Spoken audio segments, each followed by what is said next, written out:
patay, napagod na.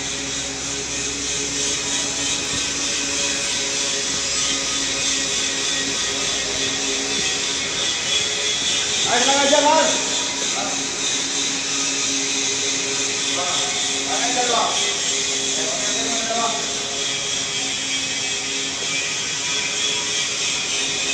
Akyat na, akyat! Kapoy, kapoy! Kapoy! Ha? Naligo! Naligo sa kapoy! Naligo sa pawis! So, bumalik ako! Para may surprise ako sa inyong dalawa! Ha? So, magtanong ako kay Jill. Ito Jill, hindi mo talaga pagkahandaan to. Ha? Meron akong premyo yan, premyo. Anong pambansang bangus? Anong pambansang bangus? Ha? Pambansang bangus? Oo. Isda yun, isda. Pambansang isda. Okay, ayos. Tama. Isda, binirikan eh.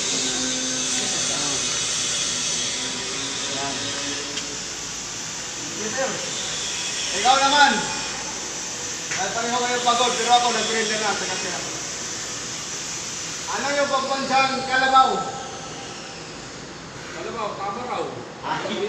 And mali. Ayaw, pagkat nga eh. Yan. Bigyan mo kung ano yung laman yan, buksan nyo. Sana gayahin ito ng ibang mga nagkala. Pinawikan pa yan, ano ah. Yung balot eh.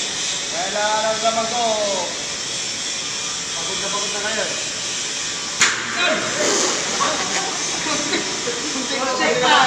Ayan. Maginaw doon. Ayan, maginaw ba? Maginaw. Maginaw. Pwede sir. Maginaw. Ayos ba? Ayos. Ayan. Okay. Ayan. Ayos ah. Ayos na luko ah. Ngayon na sigurito. Ganyan kabayit yung amo natin. Nag-observe naman ako. Tumutulong din ako sa inyo. Pag nakikita ko medyo pagod na, ano natin kahit sarili natin pera. Ha? Okay, thank you very much. Salamat.